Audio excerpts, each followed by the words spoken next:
HPP se-Indonesia. Yang saya hormati Bapak Gede Putra Adiana selaku fasilitator saya dan Ibu Wahyuni sebagai pengajar praktek, dan juga kepada seluruh calon guru penggerak Angkatan 5 yang saya cintai. Pada kesempatan kali ini saya berada di ruangan Bapak Kepala SMA Negeri 1 Tambun Selatan.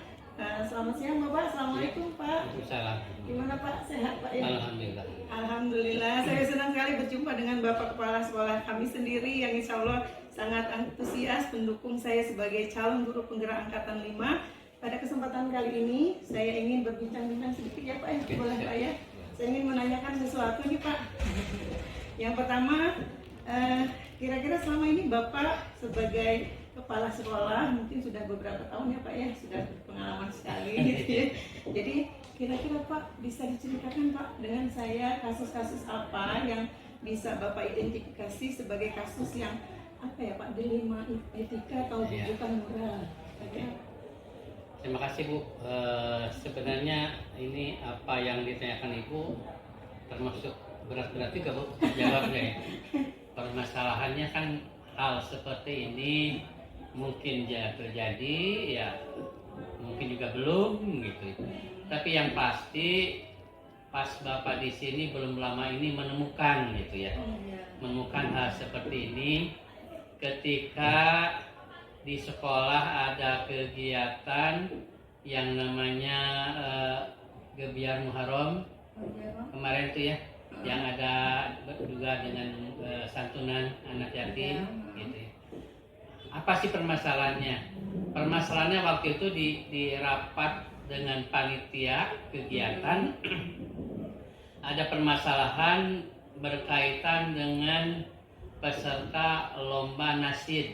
Oh iya. Ya, waktu itu kan tidak bisa diputuskan karena ada beberapa perwakilan kelas yang keberatan untuk dipisah antara grup laki-laki dan grup perempuan waktu itu ya.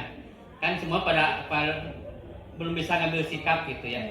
Akhirnya kan Bapak memberanikan diri mengambil keputusan bahwa ini kan bukan sekolah khusus ya, agama gitu ya. Ini kita sekolah umum ya, nggak apa-apa gitu ya. Memang walaupun seperti apapun ya, kalau kita berkaitan antara ahwat dan ikhwan itu kan tentunya di kegiatan keagamaan memang harus dipisahkan. Tapi kita kan masalahnya kita sekolah umum gitu. Ketika sekolah umum juga yang ada siswanya juga tidak muslim semua, artinya Bapak memutuskan bahwa boleh ada yang mau ahwat-ahwat, ikhwan-ikhwan atau campuran gitu. Dan itu memang dilema. Secara agama memang ya harus dipisah ya antara ahwat dengan ikhwan itu. Tapi kan faktanya kita bukan sekolah khusus berkaitan dengan agama. Kita sekolah umum. Makanya hal-hal seperti ini ya artinya ya silakan aja. Toh dalam keseharian pun anak bisa di kelas juga dicampur tuh. Walaupun ya tadi ada yang tidak puas ya. Ada yang tidak puas yang kebetulan memang guru agamanya, dia langsung datang ke Bapak dengan argumennya. Ya itu kan tidak salah. Argumen tidak salah. Ya, tapi kan Bapak harus mengambil sikap, ambil keputusan. Artinya hal seperti itu kan dua-duanya benar. Apa yang disampaikan oleh Guru Anggun benar gitu. Tapi kan kita harus melihat bahwa hal seperti ini kita harus bijak, dan tentunya intinya anak juga terakomodir gitu. Ya, saya paham Pak.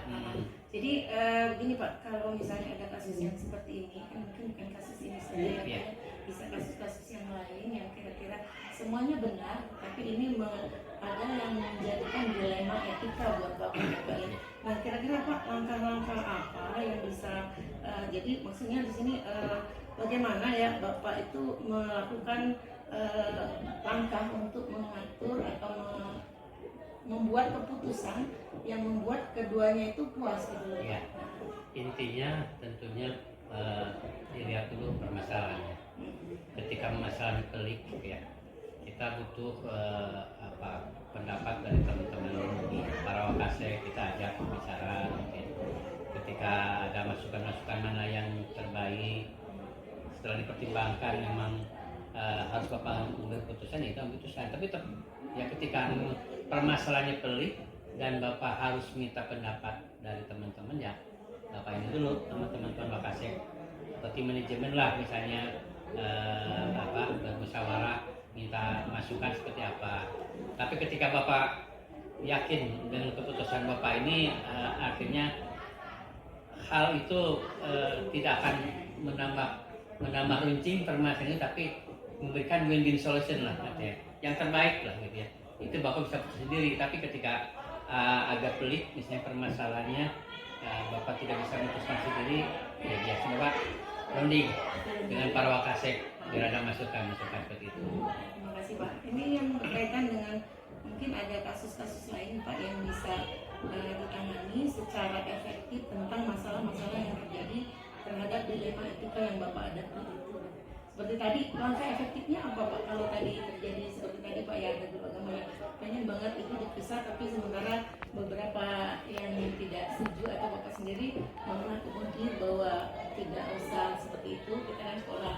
Kira-kira langkah efektif untuk bisa terima semua Pak ya, artinya Ya, yang lain panitia yang lain terima, ya. beberapa agama tidak terima. Yang pasti kan kita harus dilihat ini yang menjadi titik permasalahannya itu seperti apa gitu.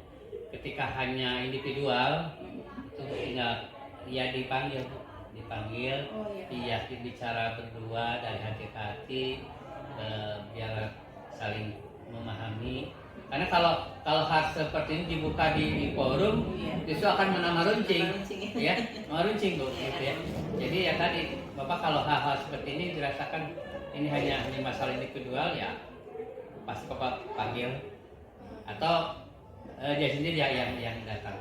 Karena kalau disampaikan di umum kan nanti ada ekses yang lain. Gitu ya. Jadi dengan cara seperti itu, insya Allah ya diajak mengerti lah. Kira-kira Pak, kalau kejadiannya seperti ini kan Bapak sedang mengambil keputusan ya. Ada tantangan-tantangan apa Pak terhadap Bapak yang tidak mengakomodir ada guru agama yang tadinya masih pengen aja usahakan untuk tetap bisa karena mungkin dia punya asumsi-asumsi lain. Ya. Tantangan apa yang Bapak hadapi? Yang pasti kan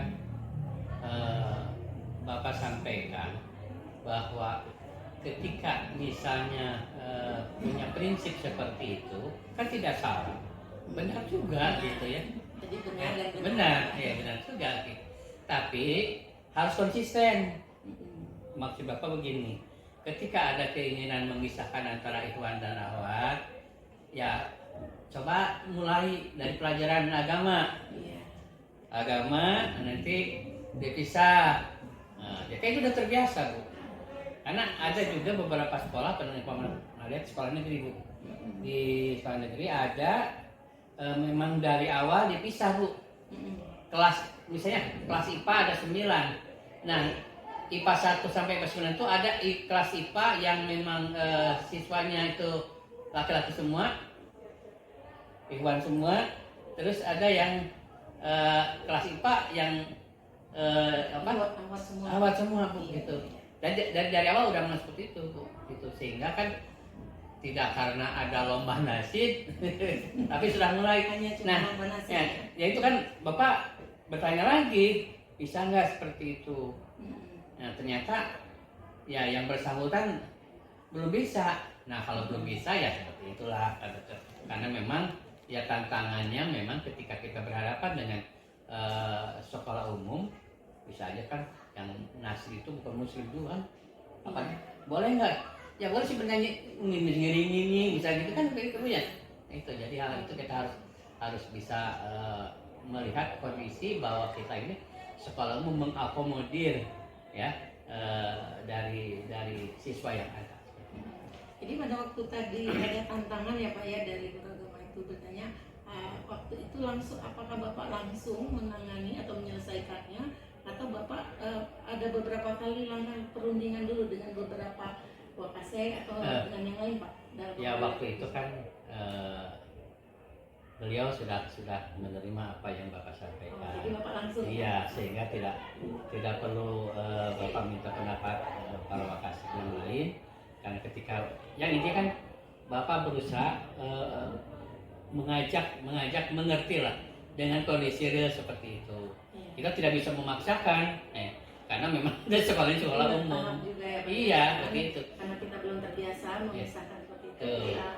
Iya. Bapak sangat menghargai apa yang menjadi keinginan dari yang bersangkutan. Ya itu bagus gitu. Hanya kan Bapak coba kalau keinginan ibu itu dari ketika mengajar ke coba dipisah gitu. Ajak teman-teman yang lainnya yang sama-sama guru agama. Artinya Bapak sangat menghargai apa yang menjadi prinsip dari yang bersangkutan. Nah, tadi kita juga harus melihat realita yang ada kita sekolah umum. Pak, selain kasus yang Bapak ungkapkan tadi, ada beberapa kasus yang lain kan yang sering terjadi juga ya Pak di sekolah ini ya. Apakah Bapak langsung menangani itu sendiri untuk mungkin bukan kasus ini, kalau tadi kasus ini Bapak langsung menangani dan gurunya nerima ya Pak ya. Untuk hal-hal lain Pak, kasus-kasus lain, apakah Bapak pernah melakukan langkah-langkah untuk mengambil keputusan itu mempertimbangkan dari pendapat-pendapat yang lain? Oh iya pasti. Makanya ketika permasalahan di sekolah kita harus identifikasi dulu. Iya. Ini masalahnya seperti apa? Apakah bisa ditangani oleh Bapak sendiri atau bisa? Contohlah kejadian-kejadian yang kemarin ya. Kemarin kejadian-kejadian ada pelanggaran tata tertib yang memang ini luar biasa karena sekolah kita belum pernah ada yang seperti itu. Maka Bapak identifikasi permasalahan di mana gitu ya. Ketika ini banyak yang terkait yang harus segera diatasi. Maka ya tadi Bapak beserta para wakasek merencanakan seperti apa. Ujung-ujungnya kan Bapak akhirnya melaksanakan pembinaan kepada semua wali kelas tingkatan, baik kelas 10, kelas 11 maupun kelas 12. Kenapa harus wali kelas? Karena wali kelas itu orang tua kedua setelah orang tuanya di rumah. Jadi ketika ada permasalahan tentang anak ini, orang tua ini sekolah wajib pertama kali tahu. Dan tentunya tadi ketika tahu permasalahan seperti apa, ya kita melihat tuh tidak bisa langsung nyalahin anaknya. Permasalahan apa sih bisa seperti itu? Nah, dan kalau kita amati bersama, memang karena kasus ini sangat berkaitan dengan tadi pandemi yang sudah berlangsung 2,5 tahun, sementara anak tidak ada kegiatan langsung di sekolah sehingga tidak tersentuh yang namanya moral, etika, ya, tata tertib. Karena mereka ketika belajar di rumah kan bisa aja bajunya atasannya betul, bawahnya bisa nggak pakai celana gitu. Tadi hal-hal seperti ini. Jadi kalau Bapak kalau ada permasalahan diidentifikasi dulu ini permasalahan seperti apa, dicari dari mana akar permasalahannya, siapa yang terlibat seperti itu. Dan jelas kalau hal seperti itu melibatkan para wakasek dan wali kelas. Ya, ini ada lagi Pak pertanyaan begini. Faktor apa? Tadi kayaknya Bapak mudah sekali yang mengambil keputusan, maksudnya mungkin ada faktor-faktor Pak yang membuat Bapak tuh mudah mengambil keputusan, dalam artian tuh tadi cepat bisa teratasi gitu Pak permasalahan yang ada. Apa faktor yang menyebabkan Bapak memudahkan Bapak untuk mengambil keputusan? Sebenarnya kan dari pengalaman. Oh iya, gimana Bapak di Pak Kepala Sekolah? Sudah jadi kepala sekolah dari tahun 2007. Gitu ya. Dari sekolah yang ya dengan karakter yang berbeda antara satu dengan yang lainnya gitu ya. Dari pengalaman itu ya tadi ya mungkin tadi Ibu juga nanti ke depan seperti itu. Dari pengalaman dari pengalaman Ibu selama di sekolah ya. Apalagi kan Bapak sudah megang berapa sekolah. Dulu waktu jadi guru 1, jadi kepala sekolah 2, 3, 4, 5, 6 sekolah dengan karakter yang berbeda-beda Bu. Itu yang menyebabkan pengalaman ya, atau Bapak juga pernah S2 atau S3 nih Pak? Ya, pengalaman itu guru yang terbaik. Nah itu yang bagus nih. Yang tidak bisa kita dapatkan di bangku kuliah kadang seperti itu. Ya. Nah terakhir nih Pak, pertanyaan saya ini pembelajaran apa yang bisa dipetik Pak dalam pengalaman Bapak mengambil keputusan? Artinya itu pembelajaran ya barangkali apa sih yang membuat pembelajaran benar-benar terkesan oleh Bapak karena bisa mengambil keputusan sebagai pimpinan gitu Pak? Intinya kita ketika berada di lingkungan yang baru, kita harus bisa masuk ke dalamnya, menyesuaikan dengan kondisi yang ada, membaca karakter teman gitu ya, seperti itu. Dan tentunya dari hal seperti ini kita bisa bisa membaca sekaligus mengetahui lah, mengetahui ini si A ini seperti apa, si B ini seperti apa sih. Nah, itu juga butuh dari pengalaman Bu, sama ya. Ya, intinya kita ketika masuk ke lingkungan yang baru itu kita harus masuk ke dalamnya, beradaptasi, ikut larut di dalamnya sehingga bisa mengetahui kondisi yang ada. Termasuk juga kan bukan hanya dengan teman-teman guru, dengan siswa pun kita cermati siswa ini seperti apa karakternya, dia datang dari kalangan apa gitu. Ya kayak di sini kan yang namanya siswa di sini orang tuanya sangat peduli banget. Ketika terjadi sesuatu di sekolah pasti dia akan bereaksi. Makanya kita harus hati-hati ketika melakukan kegiatan di sekolah. Saya selalu berbicara kalau kita kegiatan anak baik di dalam maupun di luar jam belajar harus ada izin dari orang tua. Gitu. Karena kalau tidak seperti itu ada sesuatu orang pasti menyalahkan ke sekolah gitu. Artinya orang tua jadi kasih tahu. Termasuk juga ketika memberikan sanksi juga harus ada dasar hukumnya apa kita berikan sanksi itu, jangan sembarangan sanksi.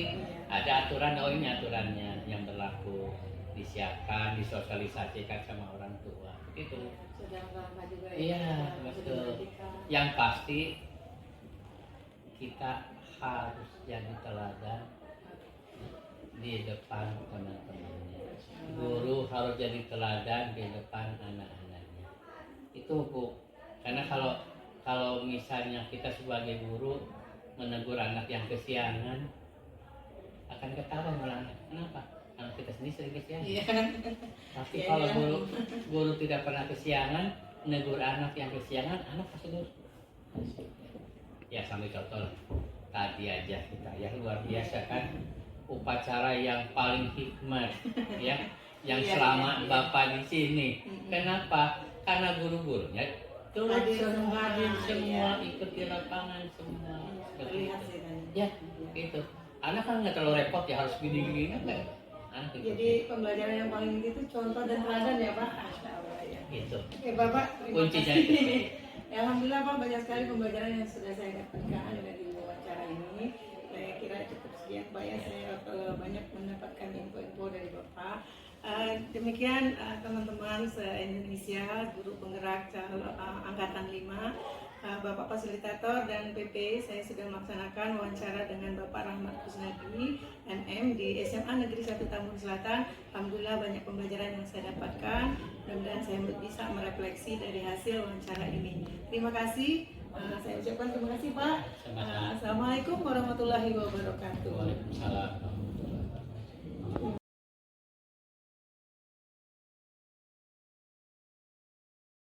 Assalamualaikum warahmatullahi wabarakatuh. Saya Ibu Nani Roslinda. Kita jumpa lagi pada kesempatan kali ini. Saya mengucapkan yang terhormat Bapak Gede Putra Adiana selaku fasilitator saya dan Ibu Wahyuni sebagai guru praktek mengajar saya. Pada kesempatan kali ini saya sedang berada di ruangan Kepala Sekolah SMA Negeri 6 Tambun Selatan. Saya akan mewawancarai dalam rangka pengalaman pengambilan keputusan terhadap sekolah oleh Ibu Yuliana MPD. Assalamualaikum Bu, apa kabar? Gimana Bu, sehat? Izinnya Bu ya untuk wawancara sedikit. Saya ingin ada pengalaman apa nih terhadap Ibu sebagai kepala sekolah. Di sini ada beberapa hal yang ingin saya tanyakan, boleh ya? Boleh. Ya. Gini Bu, kira-kira selama Ibu menjadi kepala sekolah, kira-kira apa yang sudah Ibu identifikasi sebagai kasus-kasus yang merupakan dilema etika atau rujukan moral yang pernah terjadi ya selama Ibu jadi kepala sekolah mungkin SMA ini atau SMA sebelumnya? kasih sendiri, terima kasih juga sudah mampir ke sekolah ini SMA Negeri Selatan. Jadi kalau ditanya dilema etika ya, dilema etika saya sih kadang memang ada kasus-kasus yang sebenarnya bukan kasus yang pengaduan atau hal yang seperti itu. Biasanya saya tidak langsung respon, jadi saya tampung dulu, terus kemudian saya tanya satu-satu yang terkait dengan situ, dan kalau memang harus ada pertemuan pembahasan pun saya bahas. Ya, tapi kalau hanya masalah kecil yang mungkin saya cukup klarifikasi, saya cukup jelaskan, akan saya jelaskan. Kadang memang kan ada seseorang yang menceritakan gitu kan keluhan, nggak tahu kalau itu adalah dari kebijakan saya atau dari hal yang mungkin sudah ditentukan sekolah atau dari sekolah. Nah, seperti itu. Jadi tergantung sih dari kasusnya ya. Boleh ceritakan Bu, ada salah satu kasus yang membuat Ibu itu keputusannya akan bagaimana gitu ya, atau meminta pendapat, atau keputusannya itu agak rancu ya untuk bisa memutuskannya, karena itu peristiwa di satu pihak itu baik, tetapi di lain pihak ini akan merugikan yang lain. Bagaimana kira-kira kasus apa Bu yang pernah terjadi di sekolah gitu yang Ibu pernah tangani gitu, atau pengaduan apa mungkin tentang siswa, tentang orang tua, atau tentang apa yang Ibu pernah tangani? Kalau masalah guru biasanya saya ajak ngobrol lokasi yang terkait, misalnya walas berarti kan dari kesiswaan. Kalau masalah guru mapel berarti kurikulumnya biasanya cross check di Wakasek. Terus kalau misalnya Wakaseknya tahu permasalahannya ya langsung diklarifikasi. Kalau enggak biasanya saya ngasih waktu si Wakasek itu untuk menyelidiki. Kira-kira kasus apa ya Bu ya, kasus misalnya kasus apa yang kira-kira kalau bisa? yang untuk guru sih biasanya katakan miskomunikasi ya, kalau misalnya kalau guru. Tapi kalau untuk siswa sih kemarin contoh yang kasus siswa kemarin itu ada anak memukul anak di kelas. Jadi ada anak memukul anak di kelas. Nah itu di jam terakhir, terus ya untungnya masih ada guru. Nah untungnya masih guru ya. Nah ketika kami cek si anak yang memukul itu tidak pernah ada pelanggaran. Tidak gitu. pernah. Jadi Dia itu baru sekali itu ya. baru sekali itu, artinya kan ini anak berarti baik ya, tapi ada apa gitu. Terus kemudian si korbannya juga nggak pernah ada sesuatu, Jadi betul-betul tidak pernah berkasus. tidak ada apa-apa. Jadi artinya kan ini anak kenapa gitu. Jadi akhirnya kemarin BK kita minta untuk menelusuri dan penanganan oleh Wakasek juga, yang ternyata mungkin karena masalah aja lah ya, masalah miskomunikasi tentang biasa lah ya, mendekat mendekat. Jadi itu bisa diselesaikan, hanya mungkin karena itu orang tua yang korban meminta anak tersebut keluarin, anak atau orang tuanya juga istilahnya gimana sampai, tapi karena anak ini juga tidak punya riwayat yang jelek ya, kita juga tidak mengeluarkan, tapi memberikan kesempatan anak untuk bagaimana, apa mau lanjut di sekolah ini atau mau pindah. Nah anak tersebut akhirnya memilih memindah diri. Jadi karena bagaimana pengambilan keputusan Ibu terhadap kasus yang orang tua satu meminta untuk berhentikan ini, yang satunya juga bagaimana, tindakan apa atau bagaimana Ibu dalam mengambil keputusan terhadap keduanya? ya, pertama karena itu kejadiannya sore dan untungnya memang saya juga ada sedang rapat, hanya nggak dikasih tahu karena mungkin dipikir masih rapat ya. Terus Wakasek sudah menangani, langsung antar ke rumah sakit, kemudian juga karena itu kalau ada apa-apa yang terkait dengan siswa ya kita langsung ke rumah sakit gitu. Apapun nanti hasilnya yang penting aman dulu gitu. Oke, terus yang pelaku diamankan oleh guru BK. Nah ketika saya tahu ya udah saya bilang ya udah kita besok pagi rapat darurat gitu, rapat untuk luar biasa. Saya panggil guru yang bersangkutan yang ada di kelas tersebut, guru BK, walas, Wakasek ya, kesiswaan, kurikulum, humas, semua rapat luar biasa. Kemudian saya ya kita biasa ya berita acara lah gimana runtutan kejadian dari segi guru, bagaimana kejadiannya, terus dari segi anak bagaimana hasil dari walas interogasi anak-anak, terus kemudian tuntutan yang terjadi pada saat itu siapa aja dari BK, bagaimana anak tersebut dari kelas 1 sampai selanjutnya itu ternyata tidak masalah. Kemudian kita lihat ke peraturan. Dari peraturan itu memang kalau kekerasan kan termasuk yang langsung luar biasa ya. Ini langsung oleh kepala sekolah, bukan lagi SP atau diskon, bukan, tapi langsung. Nah, karena memang tentunya orang tua korban juga tidak melalui jalur hukum, tapi menyerahkan kepada sekolah, ya kami bersyukurnya seperti itu. Dan emang orang tua pelaku juga udah paham, jadi kita panggil orang tua pelaku besokannya, kita jelaskan, dan ternyata anaknya juga yang pengen pindah, mungkin karena udah malu ya. Dan yang mereka sih bersyukurnya si korban, orang tua korban tidak jalur hukum ya. Jadi saya juga dari setelah rapat langsung saya Wakasek Walas langsung ke rumah sakit nengok, ketemu dengan orang tuanya, meminta agar tidak emosi, tidak segera lapor ke polisi dan sebagainya, karena bagaimanapun juga namanya masih anak-anak ya, gitu. Jadi mereka belum bisa mengatur emosi dan sebagainya, dan juga orang tuanya juga ngerti. Sudah diserahkan kepada sekolah kembali ke peraturan, kita serahkan ke orang tua. Ya. Jadi tadi kan kasusnya kepada siswa, apakah seluruh kasus-kasus yang terjadi ini Ibu menggunakan langkah-langkah umumnya yang Ibu lakukan untuk mengatasi kasus-kasus bukan ke siswa aja atau yang lain? Kira-kira langkah-langkah Ibu itu dalam mengambil kesimpulan sebelum kesimpulan terakhir itu langkah-langkahnya apa ya? Kalau kita kan ada Wakasek, kan ada kurikulum, ada kesiswaan, ada humas, ada sarana ya. Jadi tergantung permasalahan di mana. Kalau permasalahan yang mengenai guru, ya berarti kan saya biasanya saya koordinasi, saya komunikasikan dengan Wakasek kurikulum. Saya dengar ada permasalahan ini, tolong dilihat, tolong gitu. Nah biasanya nanti kurikulum akan memberikan laporan hasilnya gini-gini. Nah kalau dari tindakan itu misalnya selesai, ya sudah cukup saya tahu gitu. Guru-guru tersebut tidak bisa tahu kalau saya udah tahu. Tapi kalau perlu atau masih belum selesai, saya perlu tindakan, saya panggil bersama Wakaseknya. Kalau pembinaannya berarti pembinaan, kalau tegurannya teguran seperti itu. Kalau ya untuk tata usaha ya berarti kita juga ke PJ, koordinator PJ-nya siapa, sesuai prosedur. Berarti ya tata tertib siswa ada tahapannya, tata tertib guru ada tahapannya. Selama itu kita lakukan, ya kita lakukan. Tapi kalau misalnya sudah dilakukan tidak selesai, baru saya yang menyelesaikan, melihat urgensinya. Kalau misalnya kayak apa ya, oh ini harus segera, biasanya saya potong kompas langsung saya ambil alih. Tapi kalau masih bisa, kadang penyelesaian kan nggak bisa langsung cut ya, yang melihat perkembangan dulu baru. Jadi itu tergantung situasinya gimana gitu. Memang tergantung bagian-bagian, kalau kesiswaan urusan kesiswaan gitu ya.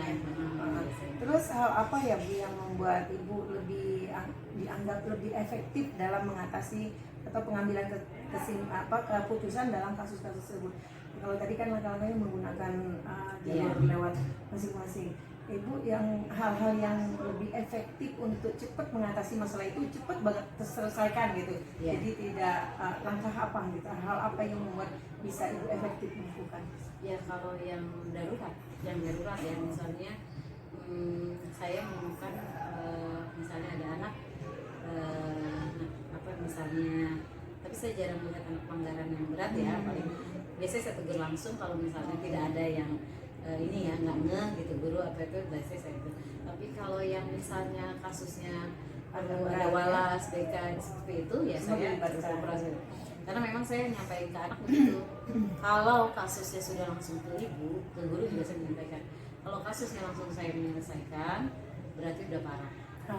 Ya, jadi kalau misalnya masih sama walas sama guru BK berarti masih aman. Tapi kalau sampai ibu yang turun, ibu yang menyampaikan atau ibu yang ini kan, berarti kan antara dua, berarti udah parah. Iya, jadi mereka udah paham prosedur itu. Iya, benar.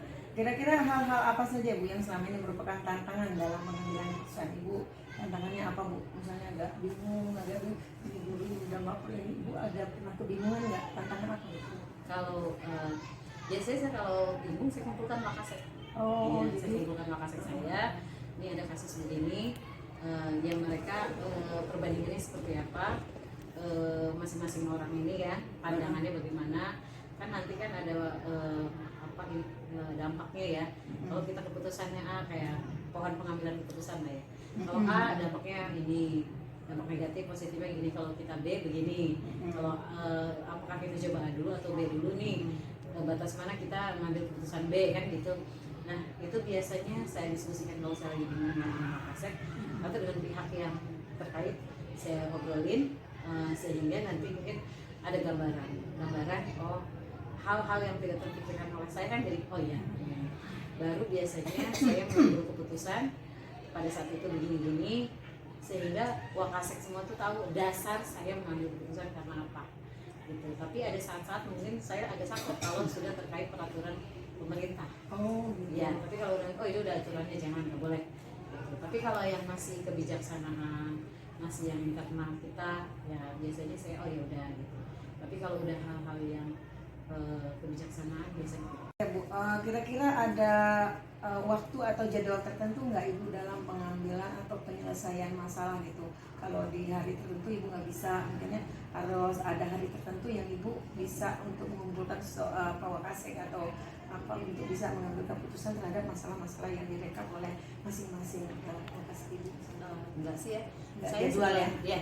Biasanya kita tiap awal bulan kita ngadain briefing Wakasek, rapat Wakasek. Jadi dalam 1 bulan ke depan nih kegiatan kita apa saja.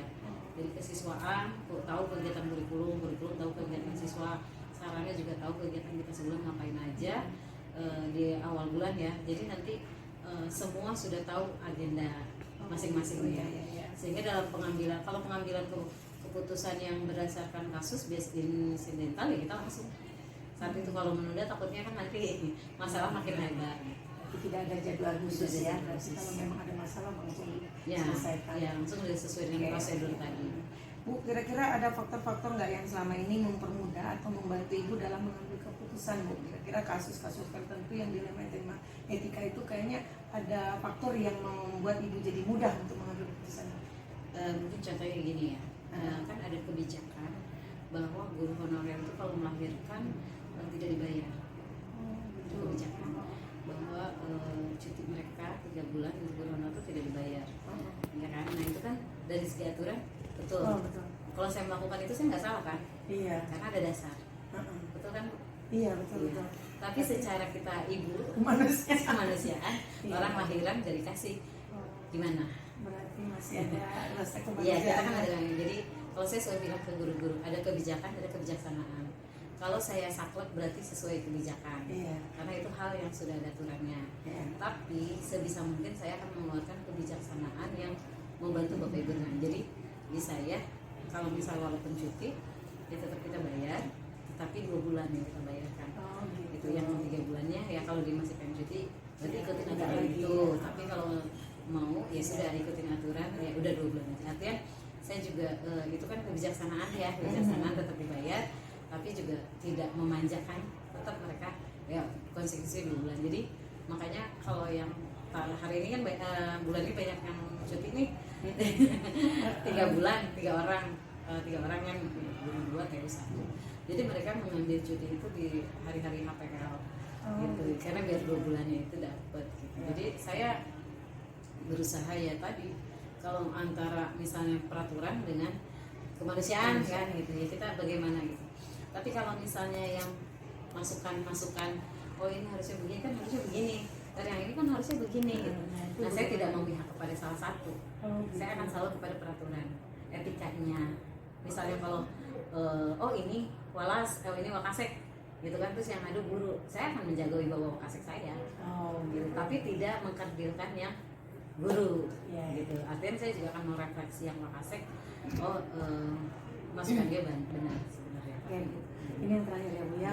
Dari tadi pengambilan keputusan yang Ibu lakukan dan tadi yang terakhir ya, tidak semua harus kebijakan itu yang harus kita lakukan, kita perlu juga kebijaksanaan ya.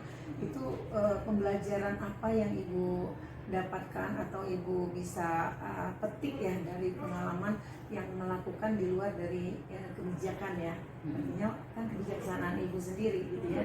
Kira-kira ada pembelajaran apa di situ Bu Ibu melakukan kebijaksanaan itu? Kalau saya kan gini Bu, saya pengen orang mengenang saya itu maksudnya gini, orang menghargai saya karena saya kepala sekolah saat ini. Oh iya. Saya ingin orang menghargai saya itu Yuliana sebagai kepala sekolah. Iya. Jadi walaupun saya nanti bukan kepala sekolah di sini, orang akan tetap mengenang saya, akan tetap menghargai saya, gitu ya. Maksudnya kadang ada orang ketika jadi kepala sekolahnya ya dia takut, tapi udah jadi kepala sekolah ya sudah, gitu kan, bukan kepala sekolah saya lagi. Gitu. Saya nggak mau seperti itu. Artinya saya tidak mau orang menghargai saya karena jabatan, tapi menghargai orang itu karena memang ya mungkin kebijaksanaan saya. Kebaikan saya gitu artian ya mungkin nggak usah lah orang tahu tapi pribadi orang tersebut yang paham gitu. Jadi saya tidak mau seperti itu gitu karena kerja itu kan enakan nyaman ya, kalau nyaman kan orang juga nyaman, long relation ya, hubungannya akan lama gitu. Itu yang pertama. Terus yang kedua, kalau saya walaupun misalnya like and dislike itu saya sebisa mungkin saya singkirkan. Walaupun misalnya saya nggak suka nih guru ini karena kritis bagaimana, tapi saya tidak pernah menunjukkan. Tapi ya sudah, tapi berusaha mengajarkan sikap-sikap dia itu yang nggak boleh itu apa. Jadi saya selalu mengajarkan ke guru-guru gini. Kalau sekarang pas sekolahnya saya masih bisa maklum bapak ibu begini. Tapi kalau nanti pas sekolahnya yang baru, pasti akan tersinggung karena bapak ibu tuh begini nih nggak menghargai, begitu kan? Nah pasti dan ya dulu Bu Yuri nggak pernah ngajarin apa ya gitu. Gitu. Jangan sampai ada kata-kata seperti itu. Jadi kalau ngajarin ke bapak ibu guru saya selalu gitu. Jadi dan untuk mereka memahami itu kan kita harus memberikan tahu ke mereka gitu bahwa memang kadang ada aturannya. Saya sebagai kepala sekolah, tapi saya sebagai Yuliana, ini loh ininya gitu. Jadi sehingga mereka itu bisa ketika saya pertegas mereka tahu oh bukan karena sentimen sebagai Yuliana, tapi sebagai kepala sekolah ya. Saya sentimennya bukan sentimen kan, emang tugas saya sebagai kepala harus tegas. Tapi ketika misal oh ibu kok baik banget ini, oh karena ini pribadi Bu Yuliana yang begini gitu. Jadi karena kadang apalagi di SMA 6 kan teman-teman saya ya semuanya dulu saya honor saya PNS di sini kan lama 8 tahun gitu ya. Jadi kan untuk mengingatkan mereka bahwa saya itu pas sekolah sekarang, bukan dulu, bukan teman lagi nih gitu, tapi atasan nih saat ini. Tapi ada kalanya kalau kita yang ngobrol bareng ya santai biasa aja bareng gitu. Tapi kalau udah di rapat ya bahasa saya memang harus seperti itu dan tolong dilaksanakan. Jadi ya teman-teman di sini tahu artinya ketika dengan saya walaupun deket harus lebih profesional karena nanti saya akan jadikan sampel gitu. Nah, jadi bukan berarti dekat dengan Bu Yuliana malah nyantai gitu. Jadi harus lebih jadi contoh dengan yang lain seperti itu. Alhamdulillah Bu, dapat pembelajaran yang sangat baik dari Yuliana. Lainnya memang itu aja yang perlu saya tanyakan, sekedar apa ya untuk pembelajaran dalam pengambilan keputusan. Terima kasih Bu atas. Satu lagi ada hal yang gini, saya selalu ingat dosen saya bilang, jadi dalam kepemimpinan itu ada dua, berorientasi pada tugas sama berorientasi pada kepribadian. Kalau misalnya Bu Nani paswa saya nggak suka sama ibu, tapi ibu paswa saya, jadi saya laksanakan tugas karena ibu paswa saya. Oh gitu. Iya kan? Atau saya melaksanakan tugas karena pribadi Bu Nani. Karena misalnya walaupun saya nggak sering sebagai Bu Naninya misalnya. Jadi kita tetap melaksanakan tugas maupun ke atasan ke bawahan ya. Satu berdasarkan tugas atau berdasarkan hubungan personal. Ya, jadi yang mana? Jadi sehingga profesional itu bisa terjaga. Kadang kan ada orang like and dislike-nya jalan ya. Gitu. Misalnya saya wakasek saya nggak sering gitu ya. Tapi ini kesiswaan. Saya alihkan ke itu yang jadi nggak profesional kan akhirnya kan. Ya sudah mau lagi berantem mau enggak karena itu tugas dia dan saya harus koordinasi dengan dia, udah jalanin gitu. Tapi gitu. Nah saya sih bulan dari sana begitu ya.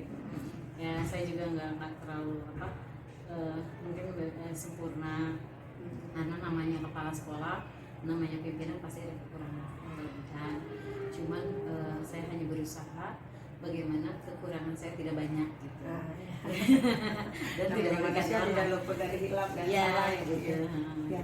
Oke Ibu, terima kasih banyak atas pembelajaran hari ini. Saya memang hanya ini dalam rangka tugas saya sebagai calon guru penggerak angkatan 5, di mana saya harus mempelajari semua banyak hal termasuk pengambilan keputusan kepala sekolah. Dan alhamdulillah Bu Yuliana sudah baik hati sekali memberi kesempatan kepada saya ya untuk mempelajari hal ya, walaupun kita dalam segi pertemanan, tapi saya tetap menghargai Ibu sebagai pemberi pengalaman buat saya.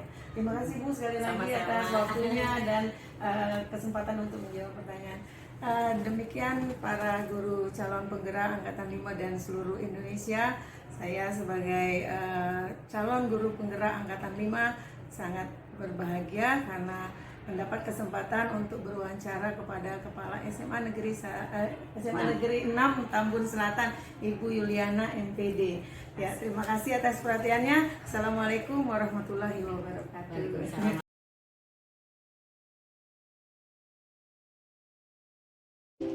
Assalamualaikum warahmatullahi wabarakatuh. Salam bahagia. Yang saya hormati Bapak Gede Putra Adiana selaku fasilitator. Yang saya hormati Ibu Wahyuni sebagai pengajar praktik saya sebagai calon guru penggerak angkatan 5, Ibu Nani Roslinda dari SMA Negeri 1 Tambun Selatan. Pada kesempatan kali ini saya berada di SMA Negeri 10 Bekasi, salah satu sekolah penggerak. Saya berjumpa dengan Kepala SMA Negeri 10 Bekasi, Ibu Mukarromah. Assalamualaikum Ibu. Waalaikumsalam warahmatullahi wabarakatuh. Apa kabar ini? Alhamdulillah baik. Senang berjumpa dengan Ibu ya pada hari ini. Iya. Saya ingin berbincang-bincang sedikit ya Bu tentang sekolah penggerak di SMA Negeri 10 ini ya. Ya. Bagaimana Bu? Sehat?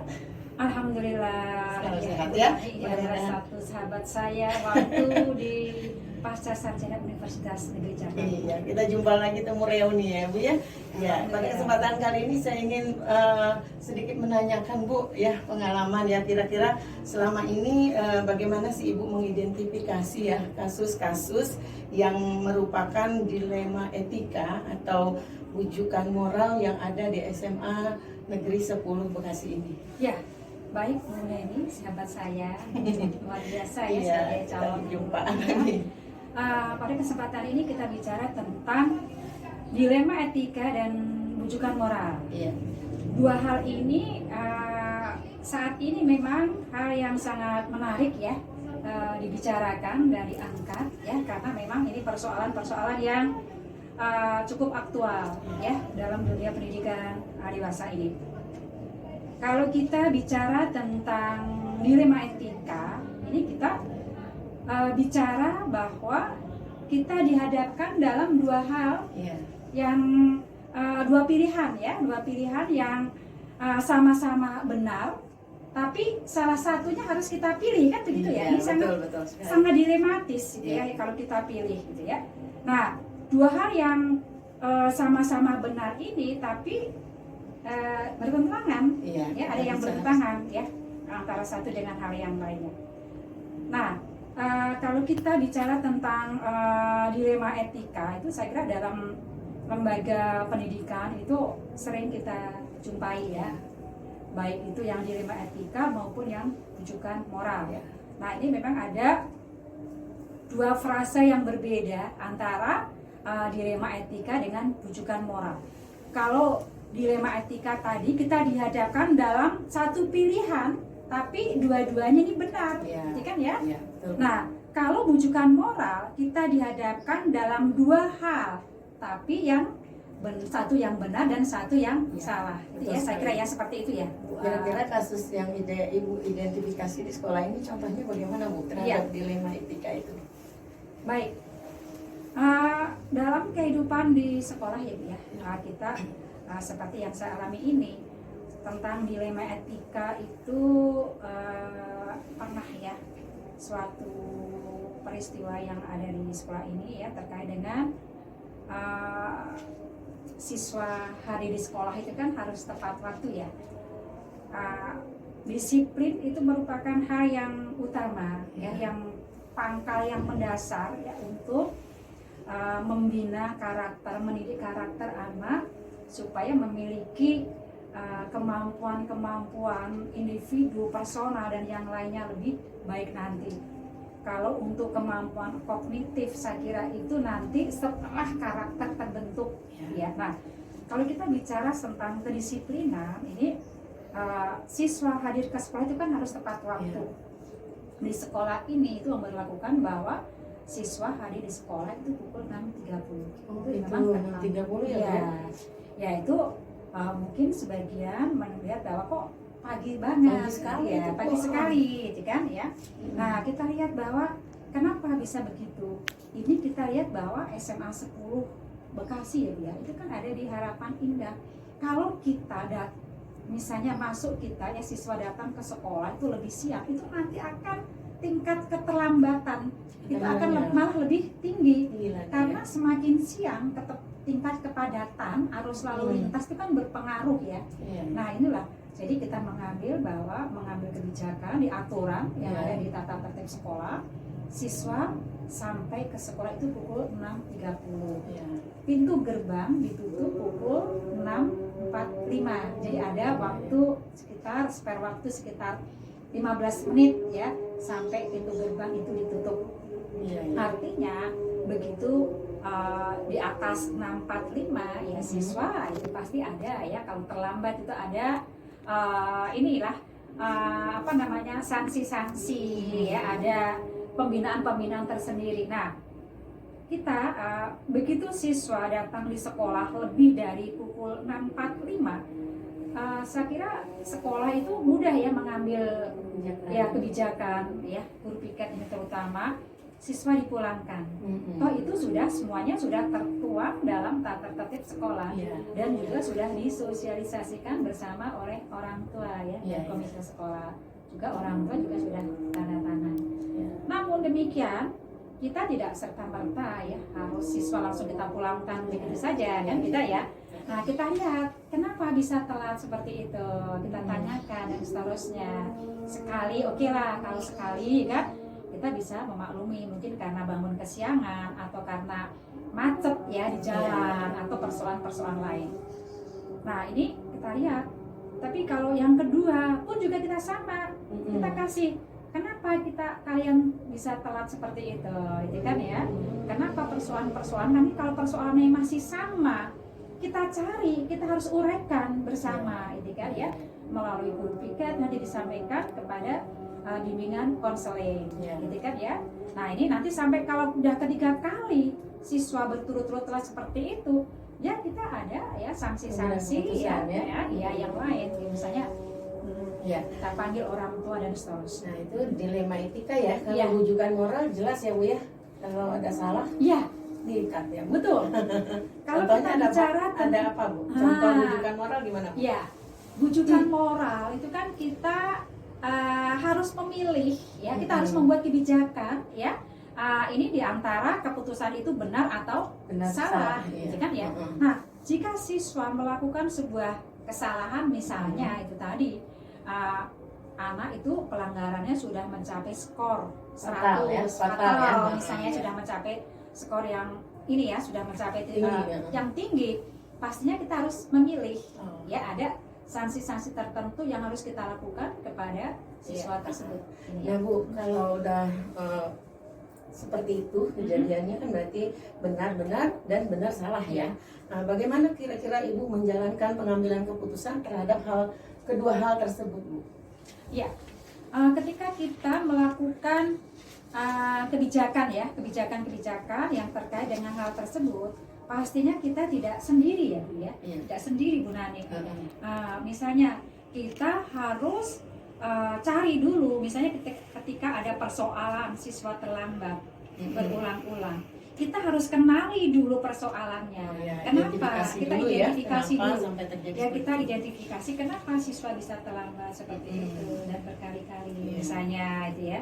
Kemudian ya kita libatkan beberapa pihak yang terkait, misalnya wali kelas ya, kemudian ada guru BK ya, kesiswaan dan yang lainnya. Berarti itu termasuk langkah-langkah yang harus diambil ya Bu ya. Langkah-langkahnya dari apa dulu Bu? Mulai dari bagaimana menurut Ibu langkah-langkah yang dari ini baru Ibu bisa ngambil keputusan gitu? Ya, kita harus identifikasi dulu. Kita mengidentifikasi, kita mengenali persoalan. mengenali Kenapa? persoalan, Penyebabnya. Ya. Penyebab dia itu kesiangan, datang terlambat ke sekolah itu apa? Itu harus Ya. kita kenali. Setelah kita kenal, Kemudian kita harus cari ini ya, treatment ya. Kita juga perlu cari nanti supaya dia itu tidak terlambat lagi. Itu nanti harus apa, gitu kan?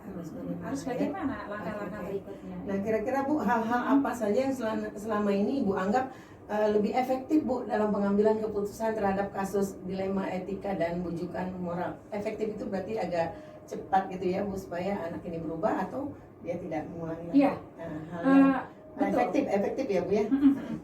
Jadi ketika kita supaya lebih efektif, lebih cepat ya dalam mengambil keputusan, ya kita harus segera, jangan menunda-nunda setiap ada persoalan. Harus kita segera selesaikan di saat itu. Itu tadi ya, misalnya di hari itu kita lihat jam-jam tertentu ya, ada yang senggang atau itu kita harus upayakan persoalan seperti itu harus kita selesaikan. Kita libatkan beberapa unsur tadi, misalnya ada wali kelas, guru BK, wakasek ya, semacam briefing gitu ya Bu ya, semacam briefing untuk membahas ya persoalan-persoalan ya yang terkait supaya itu tidak tertunda ya. Kalau tertunda itu nanti bisa lupa, bisa masalah menumpuk. Nah dalam hal ini kira-kira Ibu ada tantangan nggak Bu, hambatan nggak Bu dalam pengambilan keputusan yang tadi Bu anggap efektif, tapi kira-kira ada tantangan nggak Bu?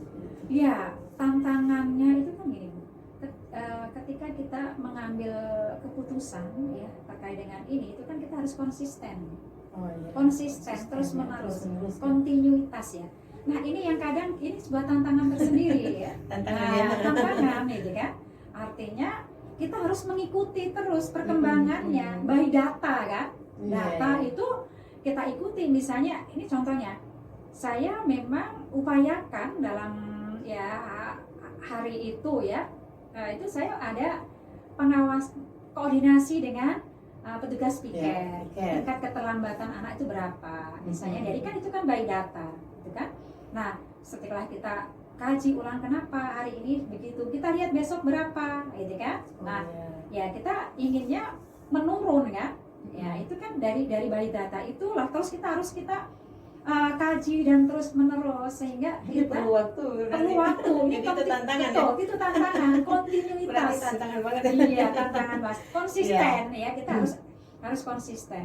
Ya jadi kira-kira Ibu ada ini nggak Bu, maksudnya tata kala ya atau jadwal tertentu ya dalam pengambilan keputusan ini? Apakah Ibu tiap hari selalu ngambil keputusan, Ibu selalu membuat keputusan kepada siswa langsung atau kepada guru gitu ya? Itu kira-kira ada waktu-waktu khusus nggak Bu? Iya, saya kira tidak setiap hari ya pastinya ya. Kita jadwalkan di hari-hari tertentu. Nah, kami di SMA 10 ini kan dari hari Senin sampai dengan hari Jumat itu kan pastinya jadwal itu sudah terstruktur ya dengan baik ya. Dari pukul 6.30 itu kan pembiasaan anak itu apa itu kan, sampai KBM, sampai pulang sekolah itu kan ada. Nah, pastinya ada jeda-jeda waktu ya tertentu, itulah yang kami maksimalkan untuk ini tadi koordinasi, diskusi itu ya Bu ya. Jadi kami memang sering melakukan diskusi, koordinasi dengan Bapak Ibu guru, baik itu yang resmi ya maupun yang informal ya, yang sifatnya yang tidak resmi. Guru dengan yang lainnya gitu kan ya. Adakah seseorang atau faktor-faktor yang selama ini mempermudah atau membantu Ibu dalam mengambil keputusan Bu? Ya pastinya. Setiap keputusan yang kita ambil itu kan artinya bukan datang dari saya sendiri ya. Nah, kita lah kepemimpinan kolegial ya. Iya, kita perlu koordinasi. Kolaborasi ya? Iya, kolaborasi. Kita koordinasi gitu kan ya dengan dengan wakil kepala sekolah, dengan wali kelas, guru BK, pokoknya semua kita libatkan ya dalam pengambilan keputusan ini. supaya kita ada langkah-langkah yang tepat, gitu kan ya. Artinya ide itu kan semata-mata datang bukan dari saya kepala sekolah, dari dia itu ya, tapi juga ide-ide ya ada kalanya bagus ya datang dari bapak ibu guru, wakil dan yang lainnya. Itulah masukan-masukan yang sangat berarti ya. Jadi dalam pengambilan keputusan itu memang kami libatkan, itulah ya keputusan ya, kepemimpinan partisipatif atau kolegial ya istilahnya ya. Ini yang kita perlu melibatkan semua supaya kita hasil yang kita dapatkan, keputusan-keputusan yang kita hasilkan pun itu akan bisa diterima kepada oleh semua semuanya pihak. tahu Iya. ya Bu ya. Iya, kita minimalisi risiko-risiko, tingkat risiko yang ada. Iya, kalau Ibu sendiri ngambil keputusan nanti beda pendapat yang ini betul, gitu ya Bu ya. betul. Begitu barangkali Bu. Iya, iya. Alhamdulillah. Yang terakhir Ibu ya, kira-kira dari semua hal yang sudah Ibu ceritakan tadi, itu pembelajaran apa sih yang dapat Ibu petik ya dalam hal pengambilan keputusan di dalam kasus dilema etika ini Bu? Pasti ada ya Bu ya pembelajaran atau perasaan Ibu gimana dulu gitu, kemudian bisa ngambil pelajaran apa gitu? Iya, jadi pembelajaran yang bisa kita ambil dalam memutuskan dilema etika ini ya, kebijakan yang terkait dengan kasus-kasus dilema etika ini ya, itu tadi kita ada kepuasan tersendiri ketika kita bisa memutuskan ya sebuah kasus yang rumit. Misalnya seperti itu ya. Nah, ada kepuasan tersendiri dengan cara apa? Kita libatkan semuanya, itu ya. Kita libatkan semuanya. Kita ada kerjasama gitu ya. ya. Kita kerjasama. Ya, kerjasama. Kita kerjasama. Memang Bu, sekarang ini kan kita harus tumbuhkan ya, kita maksimalkan kerjasama dengan berbagai pihak ya. Bukan hanya dengan internal yang ada di sekolah ini, bukan hanya dengan bapak ibu guru, dengan wakil kepala sekolah, tapi kita juga libatkan stakeholder pendidikan yang lain, orang tua siswa, ini kan juga kita ya komite sekolah dan pihak-pihak terkait lainnya. Ini perlu kita libatkan ya dalam mengambil keputusan yang sifatnya yang seperti itu ya. Ya, terima kasih banyak Ibu Mukarramah yang sudah menjelaskan beberapa paparan tentang bagaimana cara pengambilan keputusan dan bagaimana Ibu harus bertindak di SMA N10 Bekasi ini ya Bu ya terhadap dilema etika dan bujukan moral tadi. Sepertinya itu saja Bu yang perlu saya dapatkan dari Ibu. Terima kasih sekali ini sudah diberi kesempatan untuk bisa menimba ilmu dari Ibu yang sudah banyak pengalaman ya, bukan di SMA ini aja Ibu ya, sudah berpengalaman. Terima kasih Iya. banyak. Iya. Hebat ya sebagai calon guru. Ya, makasih sekali lagi ya Bu ya. Demikianlah Bapak Ibu guru hebat yang berada di Indonesia. Kita sudah menyaksikan dan mendengarkan bagaimana Ibu Mukarramah sebagai Kepala SMA Negeri 10 Bekasi dalam pengambilan keputusan. Terima kasih atas perhatiannya. Assalamualaikum warahmatullahi wabarakatuh. Salam bahagia.